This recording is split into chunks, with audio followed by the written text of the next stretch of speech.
Most people, you and I included, are constantly on the hunt for the next tactic to grow the business. Today, I'm bringing the concept of compounding experience to the table, thanks to my guest, Eddie Price. Eddie is the founder of Genesis Software and the host of the Insurance Agency Success podcast. Eddie has spent decades buying, building, and selling insurance agencies, then taught himself to code to solve a real operational issue within his insurance agency, and then turned that solution into a multi-million-dollar software company serving thousands of agency owners. What makes this conversation different is Eddie's perspective. Through his story, it becomes clear that real success does not come from one breakthrough. It comes from stacking years of experience, reputation, marketing experiments, and team building until momentum finally catches up. We also talked about something rarely discussed in professional circles: building a business that stays interesting, not just profitable. If you haven't taken a moment to sit back and really think about longevity, leverage, and what growth would really look like over your lifetime, you need this episode today. Let's get into it. You're listening to Podcasting for Financial Professionals, the show where smart business owners learn how to use podcasting as a serious growth tool, not just another marketing experiment. I'm Virginia Elder, podcast strategist and founder of Podcast Abundance.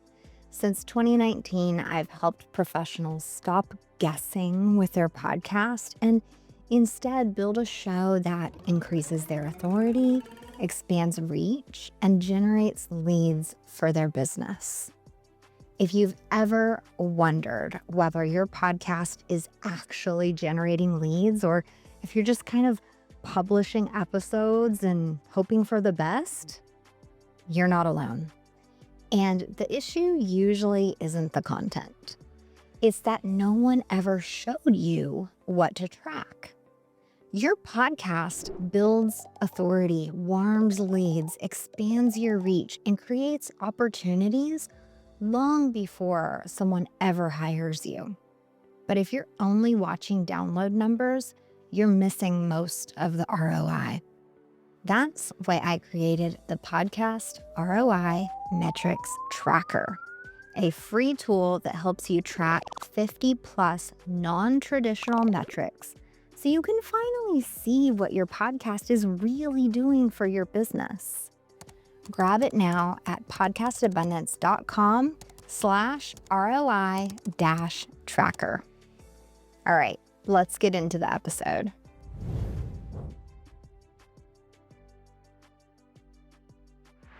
Eddie, thank you so much for being here with me today. You are so welcome. This is my honor. I'm excited to be here. This is genuinely exciting, just to fill folks in real quick, because Eddie has been in my business life for a long time. We used to do, or we still do, YouTube descriptions for his instructional software videos that go up on his channel. So when he finally wanted to launch a podcast, he reached out, and it has been such a fun journey. So bring us up to speed a little bit, Eddie. You've been in the insurance space for a while, and you've done a few different things. Yes. We can't go into all of the little weird, I've done a lot of businesses and things. That's kind of funny, actually. But quick overview is finished college, went right into insurance as an insurance agent for North Carolina Farm Bureau at the time. So I was an agent there selling auto and home insurance mostly. And then in 91, I left Farm Bureau as a captive direct agent and opened up an independent agency in my hometown in North Carolina. I opened it from scratch in 91, sold it in 2018.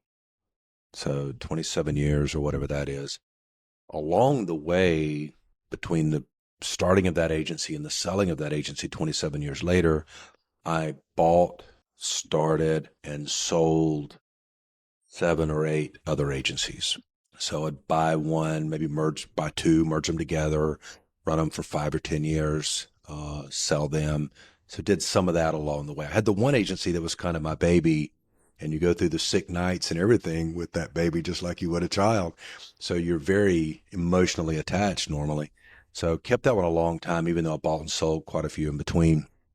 And then in mid 90s, around 95, 96, I knew I needed software and looked at what was available then to independent insurance agencies in the mid 90s for this system that I needed to run my business. Well, there were some good systems available, but there were only like two in the nation, and they were beyond my budget at the time.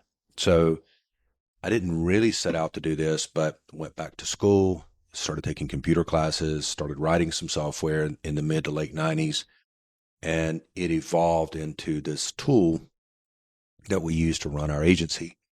And then in the late 90s, I think it was 98, I get a call from someone saying, "Hey, I heard from my travelers rep or my progressive rep or something that you've got this software that you've written for your agency. Could I look at it? Would you be willing to sell that to me for my agency?" And I said, "Yeah, that'd be cool. That's kind of fun." That happened. And then a month later, that happened again. And a month later, that happened again. And then fast forward, that's been 28 years ago now, from 1998, that accidental business became my main thing. So now we have just under 30 employees, I think. We're 100% virtual. We weren't for years. We were brick and mortar from the beginning until 2018. We shut the office down because most of our team members at that time was already remote. Didn't make sense to keep going the other way. And so I'm out of the agency business as of 2018. And now we have 1,000 insurance agencies that we work with every day to help them with their insurance agency management system, as well as every kind of marketing available. We have a department just dedicated to marketing for insurance agencies, as well as a division of our business that does the software.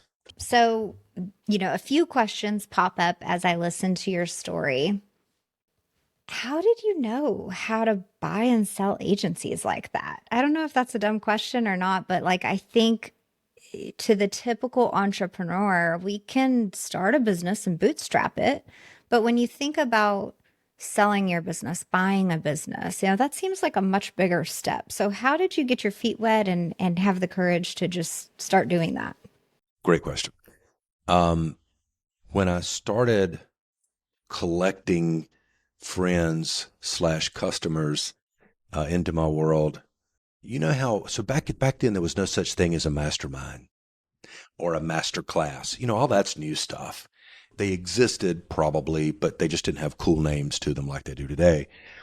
So when I started getting to know all these other insurance agencies that were bigger and smarter than me, but they wanted my software, I soaked up so much. So to answer your question, one customer, Marty Carricker, who is still a customer today, he was one of the first 10 customers probably to sign up for the software. We still, by the way, have our very first customer that we sold in the fall of 1998. They're still a customer today, so we're grateful for that.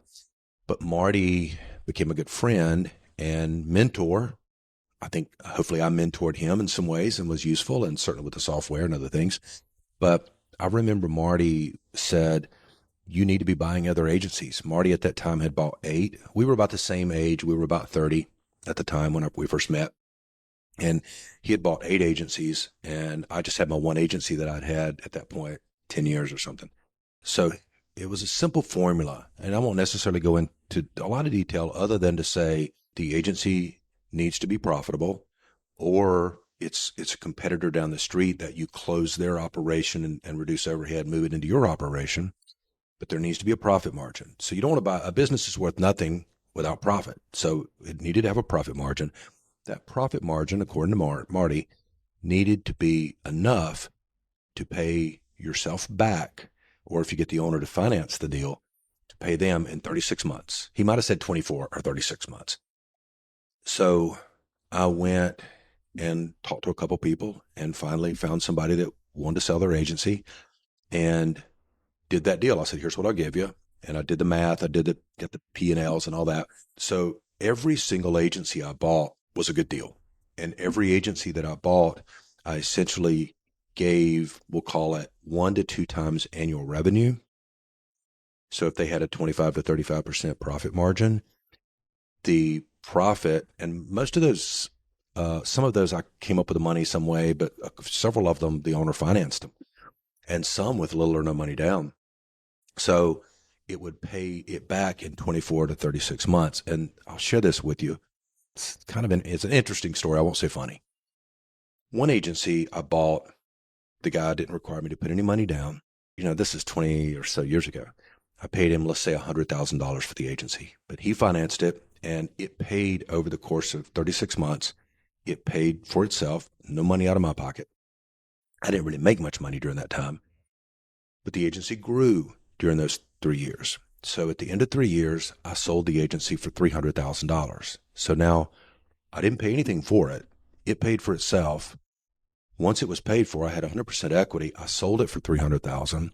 Now I did the same thing the other guy did for me. I financed it with an interest rate, so I didn't require a whole lot down, and I financed it for 3 or 4 years. And this is the interesting part. I won't say funny because it's kind of sad. The guy got in trouble with the insurance department. He ended up not being able to pay me the last 2 or 3 months. He paid me for 3 or 4 years, but couldn't pay me the last 3 or 4 months. And he lost his insurance license. Well, the agreement was if he didn't pay for the business, it reverted back to me, right? So I got the business back. We went in, we kind of rehabbed it for a couple of years to get it back because it kind of was a little messed up, got it healthy again. And I sold it again after 2 years for $300,000. Think about all that math. I didn't pay anything for it, and I sold it for $300,000. Then he paid me $300,000 essentially, and I got it back. And then I sold it again for $300,000. So bizarre. There's a lot of little nuances to buying any business, and we've done several acquisitions in the last 4 or 5 years here at Genesis, software companies and marketing companies. Some of those have been a little harder, but I think the key to it, there's so many, the key is getting the math right, but then structuring it in a way that there's not a tremendous risk, you as the buyer, because you're potentially buying something that's sort of unknown. Well, and I think that this process happens in the financial space all the time, right? Just because you're a CPA in the town, there might be another one and he might want to retire. And so you might have that opportunity. So that's where I'm hoping like some insight from your stories and even just how to structure those sales or what to look for, or, a potential issue like that. Someone bought it, but you ended up having to have that back. But to have that clause in your agreement that you got it back is super important. So just some nuggets there. Thank you for sharing those. Quick pause here because you host a podcast for your business, so this matters. Most podcast hosts judge their success by downloads or whether someone hires them directly from their show. But that's not how podcasting actually works. Your show is building authority, warming leads, improving visibility, and creating opportunities long before a sales conversation happens. The problem is most business owners don't track any of that. So they get frustrated and assume the podcast isn't working because they haven't gotten a client directly from an episode. I created the podcast ROI Metrics Tracker to fix that.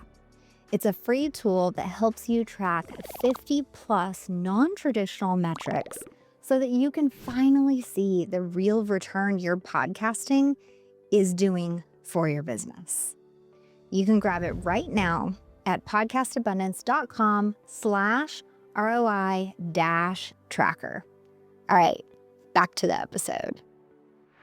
I heard the story that you decided to design this software to support your own business. So you are filling a need for yourself without even fully realizing maybe that it could be sold, it could help other people, this could grow much bigger than you initially intended. What was the shift there as far as I know how to grow an agency, I know what metrics to look for, how to hire people, even how to sell the agencies, right? And then when you become a software owner and you are buying in software companies and you're selling subscriptions to your software, I mean, it's a whole different business model. So, how did you adjust within that? The luxury you have when you start from scratch, and especially because I had my insurance agency was my day job. So I had at that time 2 or 3 employees inside of my agency when I first started the software. So I would program at night after my daughter went to sleep. Then sometimes till 1 and 2 o'clock in the morning, I would take night classes for the computer training. Then during the day, I would implement, take update the software. But I was able to grow with the business. It wasn't like I went into a business like if you bought Genesis today, you would pay a good bit for it, and there would be a lot of risk, and you would come in here with a lot of moving parts. And if you weren't prepared, it could be really hard, and there could be a lot of things you weren't prepared for. It wasn't that way. So, I wish I could say I had this trick or this genius nature in me, and it really wasn't any of that. It was just I had one customer, and that's all I had to deal with for a while. Then I had two, and then eventually I had three. And I think it would be obvious, but today, 28 years later, how things work here is totally different. We did a lot of things well early on. We started drafting for payments early on. People weren't mailing us checks and things like that. So we were a little ahead of the curve in some ways. They say that your first million is the hardest. And that was true. It took us years to get to $1 million at Genesis. The second million was much quicker, much quicker. The third million and then the fourth million, they got much closer time periods from each one. And I think that economies of scale is part of it, but also to speak to your question, you really, the learning escalates with experience too. So, my honest answer is I don't know how I did it. And I didn't have a lot of vision. I was built the software for me, and then I really enjoyed the relationships. And then when the people said, "Hey, would it be cool if the software did this?" I thought, "Yeah, that'd be cool," and I did that. So right out of the gate, early on, it got this attention that I was able to give it because we weren't all that big. And then later, as we've developed into a company with real departments and real leadership teams, then that's where it's snowballed. The way you describe, you're running your agency during the day and then you're taking night classes and you're programming at night. And it's kind of almost like this side gig for a little while, unintentionally or intentionally. It made me really think about that's how a lot of people start their podcasts. They, are servicing clients during the day in their business. And at night or not, maybe it is blocked off on Fridays or something. But a lot of people start their show as this like baby that they're working on in the wee hours of the evening or morning, right? And so that's kind of what that reminded me of. But that hasn't quite been your experience because, again, you're at this different level, you have a large team, things like that. So, would you share with us why and when you decided to start a podcast? So we've been doing podcasts. We reached out to you a year ago. Is that about right? And we said we want to do this. And then you and I started working together on this because we had worked on other projects in the past. And so we've been doing these podcasts for less than a year, I think. So I don't know, 20 episodes. I'm not real sure. I had joined a mastermind group a year before that.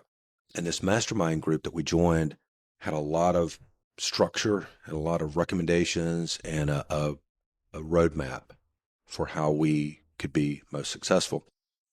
One of the things was that we needed to start doing monthly webinars. We weren't doing those. We need to start doing a podcast. We need to write a book. As I started checking the boxes off, because I love checking the boxes off, anything that you give me that, because I work hard and I'm not even, I can even not get it right the first time and I don't mind that. I'll go back and keep going until I get it. So I started checking the boxes off. And then when it got to the podcast box, I said, whoa, I think I saw something where Virginia is doing something with podcasts. So I reached out to you. Then we started doing the podcast. And the reason that this mastermind group promotes podcasts is mostly as a growth component to your business. It's a way to create content, and it's a way to maybe invite prospects even on your podcast. I've not done that yet, but you could, and people do. But it's a way to bring customers, is what we've mostly done. So that generates testimonials and case studies right there in a cool way. But it's the intention of doing it was primarily for growth, to grow your business through podcasts, through the other things. The reality of it for me, this is so different being on this side of a podcast. And this is easy for me to show up and you and I talk and you ask me questions about me. I know all the answers to the questions about me. To host a podcast can be a little harder. You know, you got to make sure you're on time and you got the next question and all that. But what I learned early on, and I think I started feeling it before my first guest, so it was nice going into the first one, is I started really enjoying the fact that I've got a podcast to record today. And the reason I enjoyed it was because I'm going to meet either a longtime customer or someone important in my industry that I either knew well or didn't know well. I've had both of those. And I was so excited to be asking questions like you're asking today because I was curious. I was genuinely curious and curious what I can learn to make me better. And hopefully that translates into viewers learning and making them better too. Growth was the big reason. I think that was your original question, why and when, about a year ago. And the growth was the biggest reason. But I just think for me, it's cool because I would not do this. I've been doing this stuff a long time, and I'm beyond the point where I'm going to do a whole lot of anything that I don't like. So for me, it's cool that I enjoy interviewing people and talking to them and learning from them and soaking up their knowledge and hearing their personal and their business successes and their challenges and all that. You know, I said that mastermind, they have a lot of things. It's not just this, but like three of the big ones was webinar, podcast, and writing a book.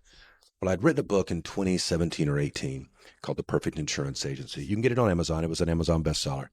But guess what came in the mail today, Virginia? Well, I didn't even know you were working on a new one. It's my author's copy. You can see the bar line That is across the middle. fabulous. It's my author's copy of That is my latest absolutely book fabulous. called The Independent Insurance Agent's Guide to Branding and Growth. So I just got that in the mail today, an hour ago. So I just thought I'd keep it here at my desk and share that with you. Took 6 or 8 months, I guess, to do that. But the funny thing is, I'll be transparent about this, is this was a little easier in some ways because we didn't have AI when I did my first one.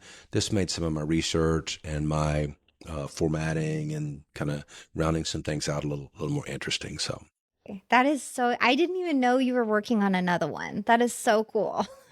Congrats. yeah, thank you. Well, thank you. I'm excited. I'm glad it's done. I'm glad the hard part's done.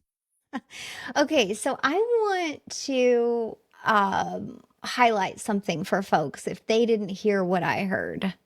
And I'm piecing together a couple of things. You shared about how getting to the first million in the business was the hardest part.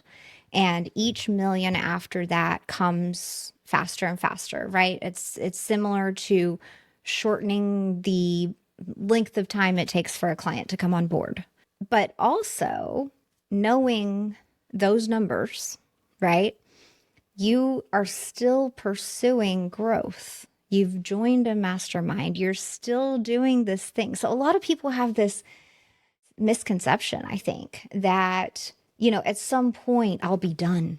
At some point I'll get to kick back and be on my porch or like whatever. I don't know.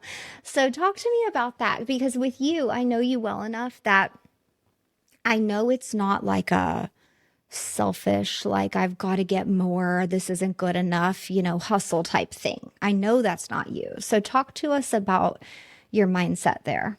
I'm a member of an organization called C12. C12 is this organization of Christian leaders. The organization is all around helping people who want their business to be more faith-based and more eternal in scope, and not just what's in it for me and how do I get how do I cash out. That's been instrumental. Being in that group's been instrumental. I was in one of our meetings, and it's a very transparent organization, which I'm a transparent person anyway. And the value of my business came up in that meeting. And one of the people in the meeting whose business was less, they could sell it for less. They were like, oh my gosh, why don't you just sell? And I said, and do what? Our kids are grown and they're out of the home. We've transformed our business into being this business of caring. We have an actual care team it's a department in our company. We provide financial and other resources, even like chaplain services, to all our employees and all of their families and to our customers, several thousand customers. And I get so much value out of what I do that I don't want to do anything else. But I'll tell you, if I had a job, and I'm sure people watching this, and maybe most people in the world fall in this category, if I had a job that I didn't love to go do every day, and I'm sitting here right now, and I had the value that Genesis is, I would so sell it and go to the gym every morning with my wife, Lisa, and go to lunch and whatever it is you do when you retire, because we're both 60 now.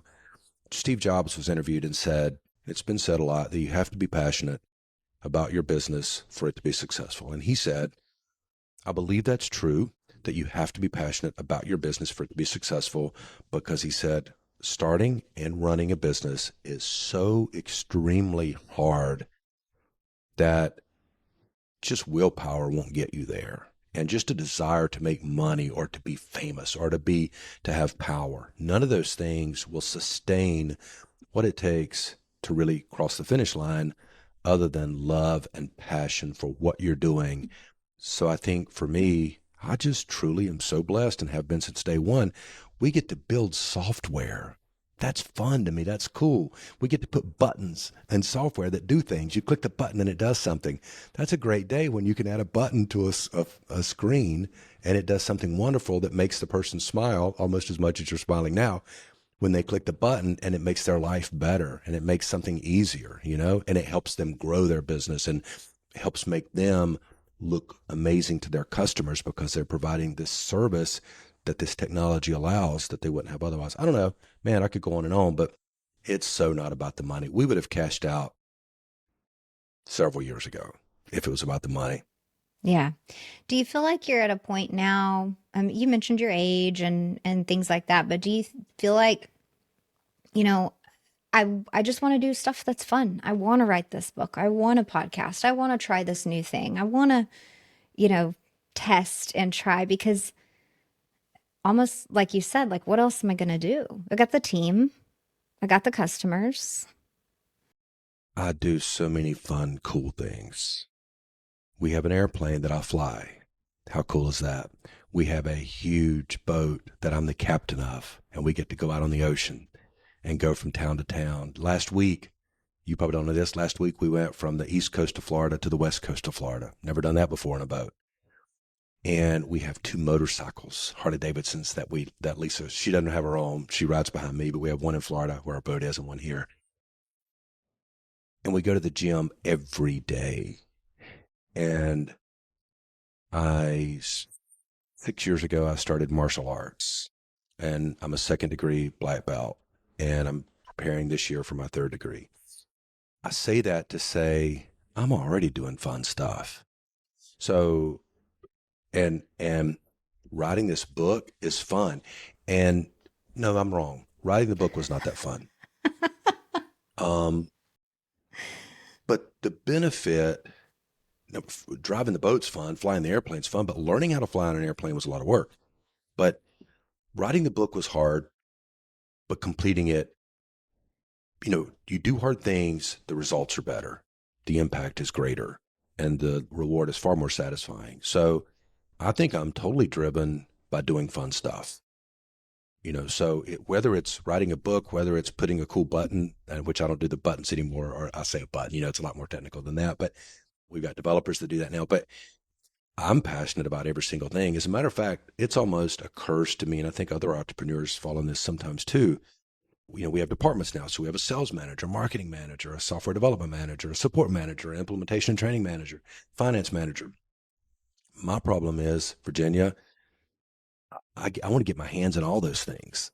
I like them all. So if there's any fault I have, well, I got plenty of faults, but one is that it's hard sometimes just to sit back and let everybody do their thing because I'm passionate and want to make a difference in every area. I'm enjoying this because I think it really gives folks, if they aren't where you are yet, it gives them something to look forward to recognize, like, okay, here is a real down to earth human who does all this cool stuff, who owns this big business with departments and is not quitting, right? Like, he's not just ready to sell and out the door. I mean, he's still writing books and starting a podcast, and there's still more in the pipeline. So to kind of ditch that idea that, like, well, one day I'll get to chill, and just to recognize, like, I don't think that's the goal. I think the goal is to stack as much joy as possible into your life, into your business. Yeah, today read a book years ago called The Present. It's an older book now. I got the author's name, and we read it again years later in the book club here at Genesis. And it's all about figure out what makes you happy today and do that. Because the only reason people want to work hard to make a lot of money is because they think it'll afford them something that will make them happy. And that's not been my experience, and it's not been what I've observed in others. So the people, whether they're working in a grocery store or I don't know, whatever it is, that they can be happy. My mom had an eighth grade education. She was a server all her life. She worked in small restaurants and cafes. And there was a few times as I was a young adult, she would say, I wish I was as smart as you so I could help you or I could do this or that. But I wanted to be like her because she was serving people every day and she was passionate about serving people. She was serving them food, but so much more than that. She was taking care of people and talking to people and making them happy. So even if it's that, then we're just all looking to be happy. So don't be miserable to be happy. That's a weird formula. I'm going to be miserable now so I can be happy later. Don't do that. I'd like to think that the 25, 28 people that work here share our core values, share our mission and our vision statements, and the feel that I get from them and the language I hear from them is that they're passionate about coming to work every day. So do that. Go to work for a company that shares your values, even if you don't want to have to run it, and feel good about what you're contributing every day, how you're helping people, how you're serving others. I love that. And I think that most folks, when they think about their business, and what they've started and all the work they've put into it, there has to be some passion in there. Otherwise, you wouldn't do it every day. I mean, it's just too hard not to love your business. And the same thing when it comes to starting a podcast or launching a YouTube channel or something. I mean, there has to be this drive there to educate, communicate, build a community, answer questions, something, right? It can't just be, I want to start a podcast because I want to market my business. Like, there's very few people that just love marketing that much. Okay. Yeah, I don't think it can be about views. It can't be about monetization. It's got to be. You need to, like I said earlier, I was glad when they said you should do this. And then I started working with you, and I started seeing how this is starting to feel fun because I'm looking forward to having conversations like you and I are having today. Yeah, absolutely. Can you give us a little more insight as to what it was like for you launching your podcast? At the time of recording, I think you've recorded about 14 episodes, but there are many more that you have scheduled this month and next month, and we're already amping up the frequency at which you're publishing. So that all sounds very exciting, but give folks the, like, secret, like, behind the scenes. How did you feel? What did you change? What was terrible? What was awesome? Nothing's been terrible. What I don't have experience with is figuring this out by myself.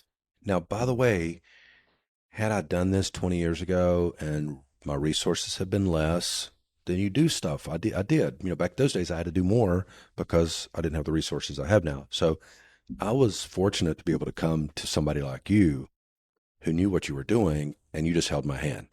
And so nothing was hard because of that.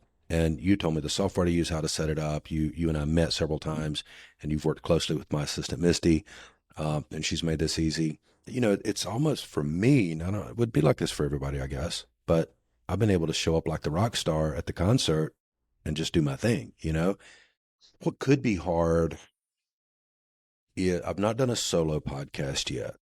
And that's on my near future radar. Like, I think in the next 30 days, I'll record my first. I told Misty, let's put it on my calendar like it's a podcast I'm doing with a guest, and I want to do that. So I'm looking forward to that. But even with the interviews, the way I've done it, my style, the content I would think could be some of the most fearful. Like thinking, what am I going to say if it's a solo podcast, or what am I going to ask the customer, the guest, if it's an interview style podcast. But for me, right or wrong, I kind of just come in and I ask them what was interesting to me. So that made for a very natural flow because I said, like if I knew you, and some of my guests I've known better than others, but I would say, tell me how you got started in the insurance business. And I would very enjoyably listen to their story. And then that would usually take me to other questions. And then I would say, what's been hard about growing your agency? What's been easy about growing your agency? So my framework has been simple. So we started with one a month. Then we've recently gone to two a month. And all I've had to do, and again, I've had Misty to help with this, which has been helpful, is reaching out to guests. And I'm going, we have a few thousand customers, some doing business with us almost 30 years. So I have good relationships. And by the way, this really helps with the relationship. If you don't have good relationships, and there's been a few that I've done, interviewed Virginia that I didn't know as well, and that's been powerful to get to know them at a deeper level. And I did an interview recently where someone said, by the way, I want to know more about these other products that you guys have available. I've been meaning to talk to you about that. And that did not happen like that right on the podcast. But if someone can, they should get someone like you that can kind of walk them through the process, make it easy, and then relax and make the show, try to frame it and use a framework that is interesting to you so it flows well and naturally for you. I don't script mine or anything like that. And I'm not saying it's just podcast related. I will tell you, we had a happy hour at work, a virtual happy hour Monday evening to celebrate January possibly being the best month we've had in 28 years. And last year was the best year we'd ever had. And the year before that was the best year we'd ever had at that point. So we've grown every year. We've never had a year of decline. But I'm not saying it's just podcast, but I think things like podcasting regularly, doing the webinars regularly, and all the other things you do consistently over a period of time adds up to generate more leads, growing your company. There's no silver bullet. I was at a trade show in September, and at that time we had only been a few months into the podcast. And I'm walking through the trade show, and someone said, "Hey, I know you. You're the guy on the podcast." Isn't that funny? Whoa. You're already a celebrity in the insurance space. Yeah, yeah, yeah. Well, I mean, that's a benefit to it right there. If you kind of look around at a few other folks in your industry and none of them have podcasts, I mean, that's kind of a great way to stand out. And kind of like what you said, it's not just a one and done layer of marketing for your business. You've still got webinars, books, ads. I don't know. You could probably list more than I can, but it's a layered system that stacks, for lack of a better visual. Yes. And That's perfect. That's a perfect visual. I just don't think you can do one thing. Now, I want to say you can start with one thing, or like what we did, where we started your show with once a month, which most folks are like, what? I mean, I thought all podcasts had to be weekly. But you were really careful about your time and your ability to commit, and you knew there'd be a learning curve for yourself. And so you wanted to really be able to adjust and get feedback quickly and change whatever needed to be changed. So if you want to speak to that piece, I would love to hear your take. The monthly approach really came from the mastermind group saying you need to be doing a monthly podcast. Part of the reason they came up with monthly, it's an easy cadence for people to manage, and they're less likely to get overwhelmed, especially if they're adding other things like the webinar and trying to write a book. Then it helps with protect some of your time. So I think starting out monthly for me was ideal because it didn't feel like I was just having to record. We were trying to schedule 2 a month, but then you'd have maybe scheduling problem right at the last minute now and then. So you might get on average 1.5 recorded. Um, but after 6 months, I felt like we had a rhythm in place. And I don't always think more is better, but I do think in terms of producing the kind of content, and as easy as it is, I think it's relatively easy. I'm not the one, you are, that's having to get this syndicated each episode. See, I don't have to. That makes this easy for me. I really show up and just talk, and then the recording goes to you, and your team does the magic that you do. And it's based on budget, partly. Maybe 1 a month is cheaper to produce than two. So it feels good going to two, and then maybe next year we go to three. Maybe the next year we go to four. I think at some point you cap out, but um, I think starting slow is probably healthy to wrap your head around things. I wouldn't do it less than once a month. I wouldn't think. Mm-mm. I think it would be hard to get some traction and any type of traction, really. We talked about why you wanted to start your show and this mastermind and the layers, shall we say, of marketing. Could you talk more about how your strategy with your podcast is still in development, right? Like we started out with a strong call to action, and that I think will remain our call to action. But, there was some coaching that you received there from me, but I think your strategy is evolving as far as what you say when, who you're inviting. You already talked about you might do a solo show soon. Share about the process there. I'm a big MVP proponent, meaning minimum viable product. And we use that in software a lot. So if you want this amazing software feature added, what we might do is add a piece of that, get that built, get it tested, and get it out to you as a user. You'll use it, you'll give us feedback, then we reiterate and we go through another iteration of that in a few months where we expand that feature and we build it better and we add on to it. So I see most things that way. And I think I saw that with podcasting. And the other thing that it does when you approach it that way is it keeps you from procrastinating and waiting till you get so much just so before you start. And I think a good idea executed pretty well now is better than a good idea never executed perfectly. So the way I thought about the podcast was I want to get in there pretty quick, took the coaching from you, said, okay, got it. Think I got it. I'll do this. And then if you're paying attention, just like in the software, if you're paying attention to how things are going and you're listening to those around you and getting feedback, I got feedback from you. I got feedback from coworkers that were watching episodes and critiquing for me.